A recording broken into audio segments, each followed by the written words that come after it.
pessoal, sejam bem-vindos a mais um vídeo do canal Café com Economia. Mas antes de iniciarmos esse vídeo, que tem um assunto muito interessante, não se esqueçam de se inscrever no canal, curtir esse vídeo também e, é claro, ativar o sininho de notificação para ficar por dentro de tudo que acontece aqui no nosso canal. E no vídeo de hoje nós vamos falar sobre a reforma tributária, esse tema que está sendo muito discutido, principalmente nos últimos meses. Mas afinal, para quem realizar a reforma tributária, quais os impactos que a reforma tributária irá nos trazer? E sobre esse assunto eu converso com a economista e também advogada Daniele Monteiro. Muito obrigada, professora Daniela, por ter aceito esse convite nosso para participar desse vídeo do canal Café com Economia. Eu que agradeço, professora Laís. Fico super feliz da gente estar podendo aproveitar esse tempo para poder estar discutindo com os nossos alunos um assunto bem importante, né? Reforma tributária. A gente ouve falar muito a respeito de reforma da Previdência, a gente ouve falar muito a respeito de reforma tributária, mas quando a gente começa a ouvir a respeito desses assuntos, a gente precisa se perguntar, enquanto cidadão, de que maneira que essa reforma ela vai me impactar. Tem muitos alunos e muitas pessoas, de modo geral, que pensam que a reforma tributária ela vai impactar apenas os empresários, apenas aqueles que são dono de um determinado negócio. E isso não é verdade. A reforma tributária vai impactar, sim, os negócios, mas ela também vai impactar, obviamente, os contribuintes. E todos nós somos contribuintes. Então, a gente não escapa dos efeitos da reforma tributária, por isso que é importante a gente conhecer o que vem se falando a respeito do assunto, o que vem se debatendo e, principalmente, o que faz parte das PECs, que são as propostas de emenda à nossa Constituição, que vai propor, né, a alteração no texto constitucional com relação aos tributos que são praticados no Brasil. Então, para começar, depois dessa brilhante introdução, professora, quais são os objetivos da reforma tributária? Legal, vamos lá. Isso é importantíssimo, né? A primeira coisa que a gente precisa entender, né, pessoal, por que eles estão querendo fazer uma reforma tributária? Qual que são os objetivos, onde que se pretende chegar com a reforma tributária? Primeiro, a gente tem que ter em mente que a reforma tributária não é um assunto que amanheceu, entramos em 2023 e queremos tratar de reforma tributária. Não. A gente já vem se discutindo, né? O Congresso já vem trazendo à tona discussões a respeito da reforma tributária há bastante tempo. Para vocês terem uma ideia, a última vez que nós tivemos mudança com relação à tributação de uma forma impactante, ao ponto de nós chamarmos de reforma, nós temos aí um período de aproximadamente 25 anos. Então, nós temos uma lacuna, né, de tempo expressiva em termos de se deixar as questões tributárias um pouquinho de lado.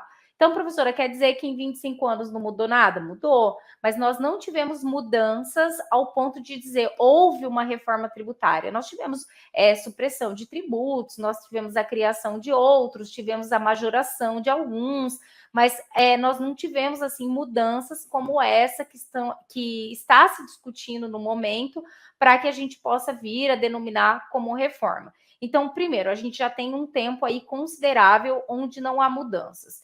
Segundo, a reforma tributária, essa ideia, essa discussão, ela já vem acontecendo há bastante tempo, mas não se chega a um denominador comum, justamente porque envolve, inclusive, mudanças de competência. Então, hoje nós temos lá os tributos que são de competência da União, os tributos que são de competência dos estados e os tributos que são de competência dos municípios.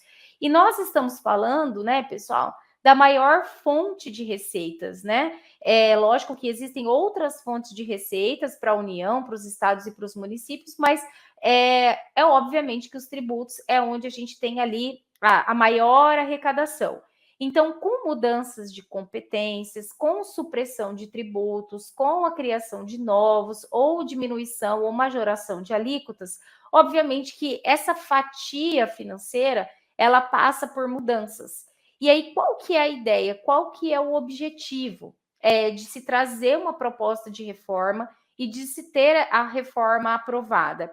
Hoje nós temos tramitando no Congresso umas 3 PECs, né? Até a última vez que eu analisei, nós tínhamos 3 PECs em andamento. Pode ser que tenha surgido mais alguma agora em 2023, mas acredito que não.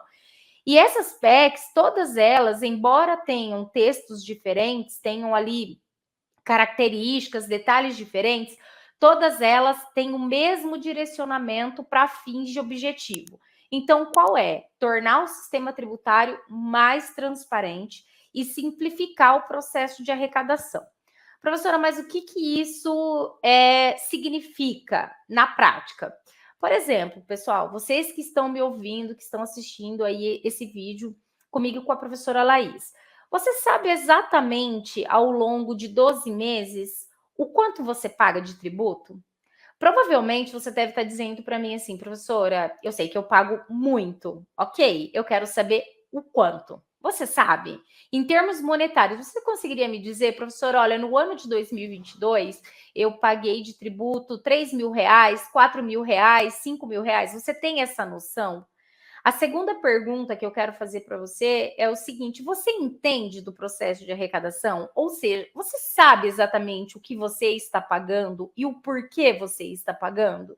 Você sabe exatamente o quanto você está pagando de ICMS quando você adquire uma geladeira ou um televisor? Você sabe o quanto você está pagando de IPTU e como que esse valor foi apurado?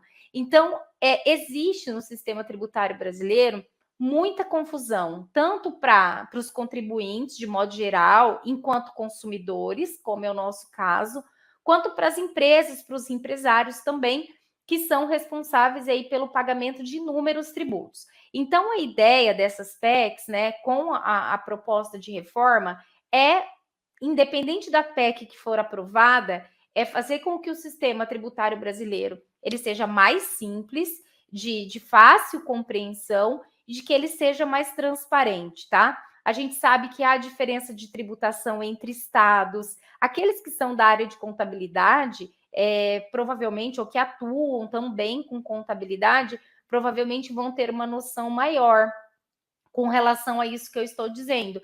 Mas os tributos, eles não são todos iguais, as alíquotas não são todas iguais, elas mudam de estado para estado, elas mudam de produto para produto, elas mudam de prestação de serviço para prestação de serviço, e aí fica todo mundo confuso, tanto os empresários quanto os contribuintes. E aí, para não discutir, sabe o que acontece, professora Laís? O pessoal vai pagando sem discutir. Então, o carnê vai chegando, a DARF vai chegando e as pessoas vão pagando muitas vezes sem saber o que está pagando e o porquê está pagando, né? E infelizmente isso acontece de uma forma tão rotineira que existe no país muitos tributaristas que vendem a prestação de serviço para as empresas para poder ajudar, inclusive, a recuperar créditos que foram pagos indevidamente, que não precisariam ter sido pagos, para poder auxiliar empresários com relação ao processo de tributação, porque o empresário ele fica perdido, ele fica sem saber o que efetivamente ele tem que pagar, por que ele tem que pagar, qual que é aquele valor, e aí ele precisa recorrer a um tributarista para que efetivamente ele cumpra a lei, pague os tributos da forma correta, mas pague exatamente o que ele tem que pagar. Então, a ideia é essa, tornar, né, a título de objetivo, tornar mais transparente e tornar o processo mais simples, para que isso efetivamente facilite aí no futuro gerar novos empregos, facilite aí no futuro colaborar com a geração de novos negócios. Nós, infelizmente, nós sabemos que no Brasil, muitas empresas acabam não conseguindo se manter no mercado, acabam não conseguindo sobreviver mais de 2 anos, e isso, com certeza, a questão tributária tem um peso significativo. Muitas empresas preferem trabalhar na informalidade, o que não é correto, correm o risco, né, de trabalharem na informalidade, sonegam impostos, justamente por essa ausência de transparência e de simplificação do processo. Então, a tendência é tentar resolver isso para que todos possam trabalhar dentro da formalidade, sabendo o que está comprando, sabendo o que está pagando, sabendo por que está pagando aquilo, e de uma forma mais justa, mais adequada. Realmente, professora, são tantos impostos que a gente não tem nem ideia, muitas vezes, de quanto que já pagamos, porque não é apenas, sei lá, IPTU, né? Enfim, é muito imposto que está embutido em mercadoria que a gente não consegue saber o que está pagando. E eu acho que acredito que para os empresários acaba sendo ainda pior.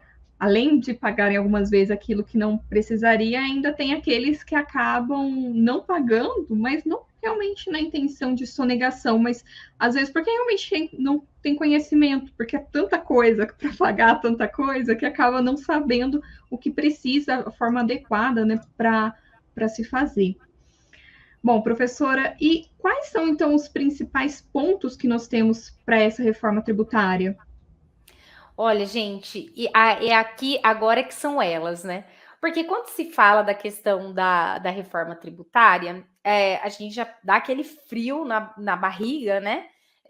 Nós, enquanto contribuintes, e a gente pensa, nossa, já vai aumentar o número de tributos, já vai aumentar a carga tributária, já vai vir mais coisa para a gente pagar. A ideia, né? Eles vêm deixando isso destacado no texto dessas PECs que estão em tramitação, é de que não haverá criação de novos tributos. A ideia não é aumentar a carga tributária, a ideia é reestruturar a carga tributária que nós temos. E aí, os principais pontos da reforma, e eu me refiro aí especificamente à PEC 110/2019, que é a PEC que está, digamos assim, a que está mais em discussão, é a queridinha aí entre as PECs que estão em circulação. A ideia é promover a unificação de alguns tributos e a supressão de outros, tá? A ideia é essa. Para vocês terem uma ideia, a PEC 110, ela tem lá, em linhas gerais, a extinção de 9 tributos. E aí vocês devem estar pensando assim, nossa, que tributos são esses? Gente, são os tributos que a gente conhece mais, tá? Aqueles tributos que estão lá no nosso dia a dia, como o ICMS, por exemplo, o IPI. Então, tem vários tributos aí que a ideia, esses 9 tributos, a ideia é unificá-los, né? É colocar todo mundo dentro de um pacote só. Alguns serão extintos e os que sobrarem serão unificados. E aí a gente passaria, caso o texto da PEC fosse aprovado, por isso que isso está aí entre os principais pontos, a gente passaria a ter 2 tipos de tributos. A gente teria o IBS, que seria chamado de Imposto sobre Bens e Serviços. Então, vai tudo para dentro desse pacote, chamado de Imposto de Bens e Serviços. E a gente teria um outro chamado de IS, que seria o Imposto Seletivo. Então, o Imposto Seletivo é para bens e serviços estratégicos, aqueles que são considerados essenciais. Por isso que tem esse nome aí de seletivo. É como você... a ideia seria selecionar aqueles bens que são considerados estratégicos para o Brasil, como, por exemplo, gasolina, etanol, petróleo. A gente teria produtos considerados estratégicos que sofreriam essa tributação por meio do imposto seletivo, e aqueles que seriam convencionais, eles estariam dentro do IBS, né, que seria um imposto sobre bens e serviços de modo geral. O IBS ficaria na competência dos estados, e o IS, que é o imposto seletivo, ele ficaria sobre a competência da União, tá? A ideia é pegar todos esses impostos que nós temos hoje, que é uma espécie tributária, né? Porque dentro dos tributos a gente tem as taxas, os impostos, as contribuições de melhoria, entre outras espécies. A ideia seria pegar esses principais, que na PEC 110 eles relacionam 9, jogar para dentro do IBS, tá? E aí a gente teria um só, chamado de IBS, de competência dos estados. E aqueles produtos mais estratégicos iria para o IS, que seria o imposto seletivo. É importante também a gente destacar isso é até um ponto positivo, e que vale a pena destacar aqui, é que medicamento, de acordo com o texto da PEC, e alimentos não passariam por tributação, tá? Por quê? Porque o principal ponto dessa reforma tributária, com esse texto da PEC 110, é que haja uma majoração ao longo do tempo no tocante à tributação sobre o patrimônio e sobre a renda. E o processo inverso com relação ao consumo. Então, o que isso significa? Se a PEC for aprovada com esse texto, sem mudanças com relação ao texto, nós teríamos menos tributação no tocante ao consumo, principalmente medicamento e alimentação, que não seriam tributados, tá? Que não seriam tributados, e nós teríamos uma tributação maior sobre o patrimônio e sobre a renda. Para vocês terem uma ideia, e aí fica uma informação importante, caso a PEC seja aprovada, nessas condições, nessas características que eu estou dizendo para vocês, aeronaves e embarcações passam a ter que pagar IPVA, coisa que hoje eles não pagam. Então, hoje, por exemplo, nós pagamos IPVA do nosso carro, hoje o transporte coletivo, ele paga IPVA, né? E as embarcações e as aeronaves não são taxadas. Então, com esse novo texto, as aeronaves, as embarcações passam a ser taxadas, tá?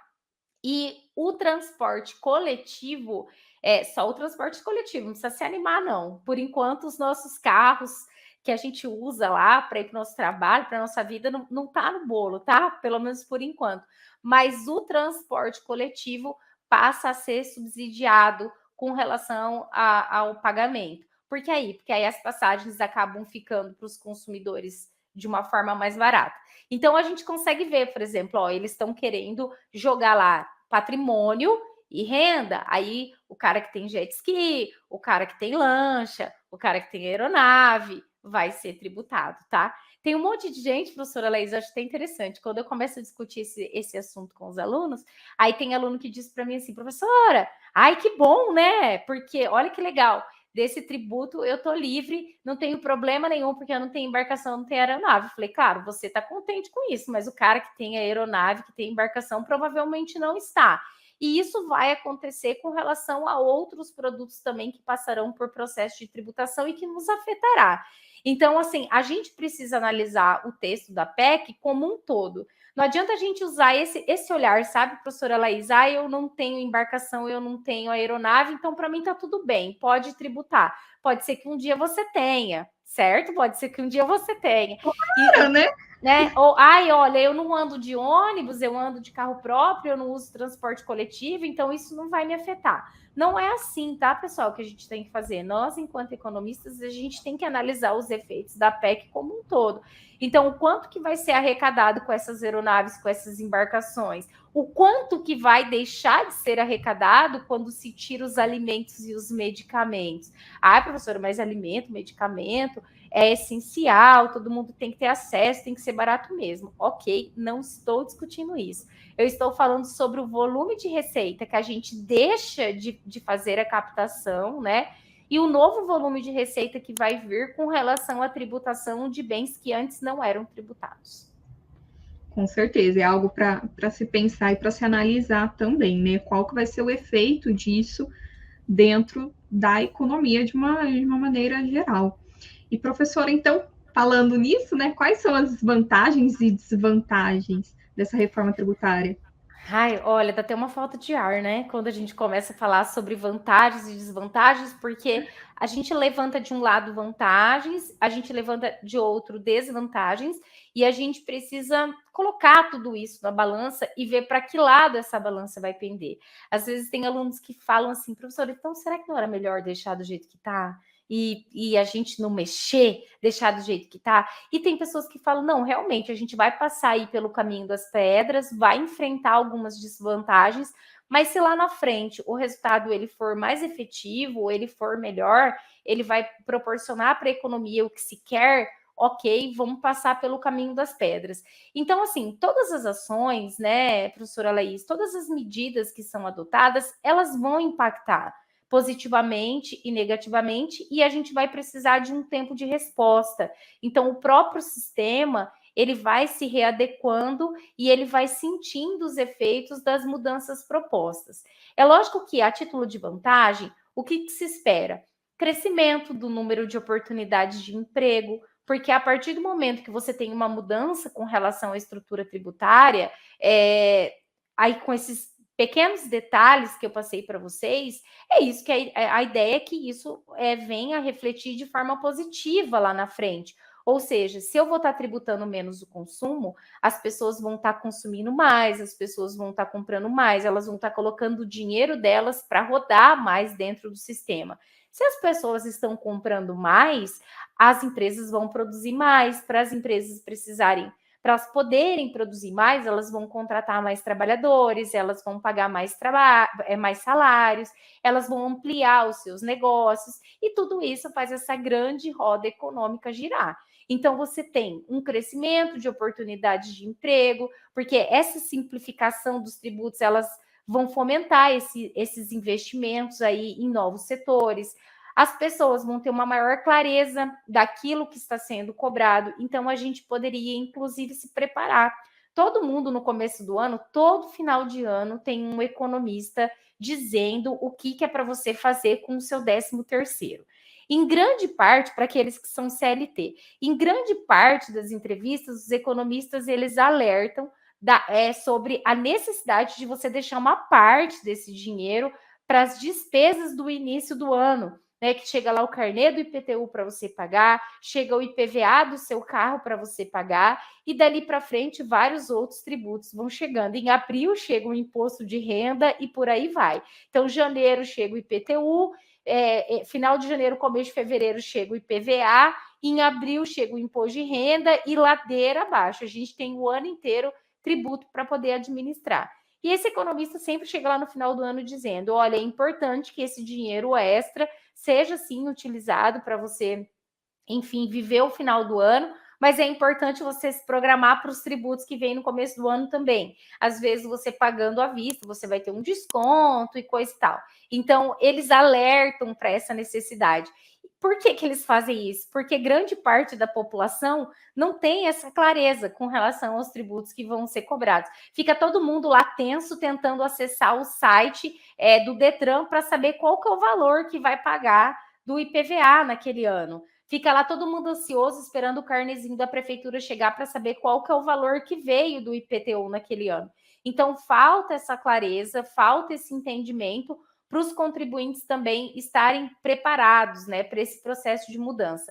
As empresas também, enquanto ponto positivo, elas vão poder realocar melhor os seus recursos. Então, elas vão ter uma noção maior, né, e ao entender os benefícios tributários que ela tem, ao entender aquilo que realmente, efetivamente, ela tem que pagar, ela vai conseguir fazer uma realocação melhor dos recursos que ela tem. Agora, é importante, em termos de desvantagens, eu nem sei se eu chamaria isso de desvantagem, mas é importante a gente ter em mente que os efeitos da reforma tributária, eles vão ser vistos apenas no médio, longo prazo. Não é uma coisa, né, pessoal, do dia para a noite. Não, isso não vai acontecer. Primeiro que senadores, deputados, presidente da República, e eu vou além, tá? Governadores, prefeitos, vão precisar participar dessas discussões e vão precisar abraçar essa ideia, porque, como eu disse para vocês, haverá mudança de competência tributária e, havendo mudança de competência, vai haver mudança com relação aos recursos arrecadados. Então, é óbvio que se o prefeito ele for perder fonte de recursos com mudança de competência, ele vai se colocar contra. Governador, a mesma coisa, né? E presidente da República, no tocante à União, a mesma coisa. Então, precisará ser uma decisão, esse texto, ele precisará ser uma decisão compartilhada entre deputados, senadores, governadores, prefeitos, chefe do executivo. Vai precisar ver essa união de forças e esse entendimento, que se aquele estado ele vai perder aquela receita naquele momento, a tendência é que no futuro ele ganhe de uma outra forma. Se aquele município vai perder aquela receita, ele vai ganhar de uma outra forma. Então, essas discussões e esse entendimento vai precisar ser bem estruturado para a reforma efetivamente sair do papel. Então, é um resultado que vai ser visto no longo prazo. Então, isso é apontado aí como uma desvantagem ou um ponto negativo, né? E há possibilidade, sim, de alguns setores pagarem mais impostos, afetando, então, o preço final de determinados produtos. Então, como eu disse para vocês, haverá seletividade. haverá o imposto seletivo. É óbvio que aqueles produtos que são mais importantes, que são mais estratégicos, terão o olhar para eles será diferente. Mas a gente precisa analisar o texto, estudar o texto, porque o que acontece? Medicamento não é importante? É importantíssimo. E o medicamento está sendo colocado como um produto que não passará por processo de tributação. Só que se a gente pensar, por exemplo, nos combustíveis, a gente tem também algo extremamente importante para o funcionamento do país, e ele passará por tributação por meio do imposto seletivo. Entende? São pesos e medidas que precisam ser aí analisados, tá? Então, são detalhes assim que são muito importantes. Então, vai mudar aí com a reforma a unificação de diferentes tributos, né, de diferentes impostos, a forma de taxação ela vai ser definida de uma forma diferente também. A ideia é que a gente tenha alíquotas que são consideradas alíquotas comuns para alguns tributos, para ficar mais fácil da gente compreender, né? E o volume arrecadado pelos entes federativos vai mudar, conforme eu já destaquei para vocês. Então, a gente vai ter municípios, a gente vai ter estados e a gente vai ter a União tendo mudança com relação ao recebimento das suas fontes de receitas. Professora, você comentou, né, que essas mudanças a gente não vai conseguir sentir elas no curto prazo, né? São mudanças que vão demorar um tempinho a mais aí para a gente conseguir sentir. Mas, para que isso aconteça, precisa realmente que essa reforma seja aprovada. Então, qual que é o encaminhamento para essa reforma? A que pé nós estamos dessa reforma? Por que está demorando tanto, né? Já que é uma discussão que vem acontecendo já há bastante tempo, então por que está demorando tanto para ter um encaminhamento maior para essa reforma? Excelente pergunta, professora. É justamente por conta disso que eu acabei de falar. Cada um quer puxar a corda para o seu lado, né? É como se fosse um cabo de guerra, realmente. Então, os municípios apresentam resistência porque não querem perder fonte de receita. Os estados, a mesma coisa, a União, a mesma coisa. Então, precisa. É muita discussão para ficar se convencendo de que é uma ruptura naquele momento, é uma perda naquele momento para um ganho futuro. Então, é o que costumam dizer, né? É você voltar 2 casas para trás no tabuleiro para você poder, no futuro, avançar 5 casas. Então, o ano legislativo de 2023, ele foi aberto com a retomada das discussões com relação à reforma tributária. Então, se engana aquele que acredita que a questão a questão da reforma tributária, esse texto vem da mudança de governo, do atual governo, não tem nada a ver. A PEC 110 ela é de 2019, tá? Então, assim, não tem nada a ver. Era um assunto, né, que foi ficando por conta das outras urgências existentes no Brasil, como a pandemia e vários outros problemas que foram surgindo, vacinação e etc. Mas é uma discussão que já vem ao longo do tempo. Então, o ano legislativo de 2023 foi aberto com a retomada das discussões com relação à reforma. A intenção é de que ela aconteça logo, o objetivo é logo, mas eu não sei precisar para vocês esse logo, se é primeiro semestre, se é segundo semestre, se é 2023, porque realmente é um assunto bastante espinhoso. Ele requer aí o envolvimento de várias esferas, né? O governo precisa contar com o apoio dos deputados, dos senadores, dos prefeitos, dos governadores. Então, é necessário que todos se envolvam e que todos estejam de coração e de peito aberto para discutir uma reforma tributária e efetivamente trazer resultados para o Brasil. Eu vou desafiar vocês, inclusive, né, já que a gente está se encaminhando aí para o final do nosso bate-papo, se vocês entrarem, aqueles que querem conhecer um pouco mais, vocês conseguem ter acesso à PEC, né, ao teor, ao inteiro teor da PEC 110/2019, entrando no site, né, do Senado. Você vai entrar lá, vai digitar PEC 110/2019 e eles vão te redirecionar para a página da PEC 110.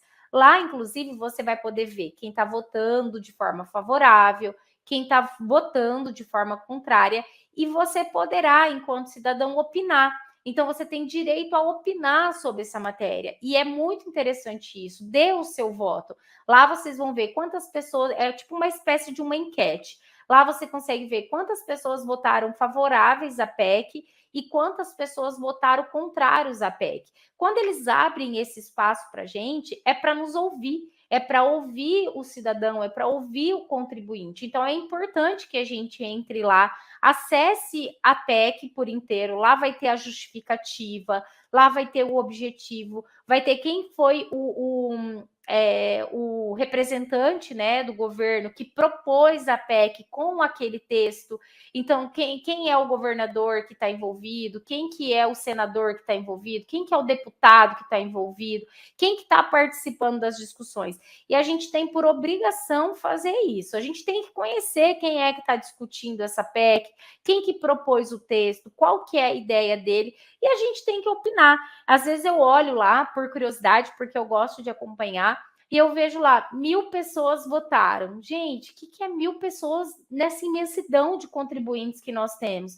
Nós temos que votar em massa. Nós temos que nos posicionar favoráveis ou contrariamente para que eles nos ouçam, para que eles entendam o que a população está pensando a respeito do texto. Porque depois que a PEC é aprovada, aí não tem mais como chorar, né? Aí a gente vai ter uma mudança e a mudança vai ser seguida. Aí não adianta ficar reclamando e coisa e tal. Então, está no momento das discussões, está no momento da gente participar, colocar a nossa voz lá por meio daquele clique, votando favorável ou contrário à PEC que eles estão discutindo. É isso mesmo, professora. Nós precisamos participar mais, ler mais, olhar mais o que está em votação realmente, né, no Senado. Eu acho que falta um pouquinho realmente de interesse. A gente fala assim, tudo que parece que é assunto de política, mas é chato isso. Mas eu acho que é importante, até mesmo, né, para quem pretende ser aqui, né, que está assistindo nosso vídeo, que vai ser economista, é importante, porque isso faz parte realmente do nosso dia a dia, do dia a dia do economista. Então, é importante realmente essa participação, acessar realmente o site do Senado, acessar agora, principalmente a respeito desse assunto, né, acessar a PEC, para que realmente consiga ler até na íntegra mesmo e opinar a respeito, se é contrário ou favorável. Professora Daniela, eu agradeço demais por toda a contribuição para esse nosso momento aqui. Foram realmente informações extremamente importantes, que nos faz refletir e que realmente aguça a curiosidade para saber ainda mais a respeito desse tema. Que bom, professora. Fico feliz e me coloco à disposição sempre que for necessário para a gente estar aí trazendo para os nossos alunos os assuntos a pauta, né, que está em discussão, porque a gente precisa estar antenado, estar conhecendo e estar participando dos assuntos aí que vão afetar diretamente a economia do nosso país. Então é isso aí, pessoal. Se você gostou desse nosso vídeo, desse conteúdo desse vídeo, então curta o nosso vídeo, se inscreva no canal e também ative o sininho de notificação para não perder nenhum vídeo. Um grande abraço e até o próximo. Até lá! Tchau, tchau!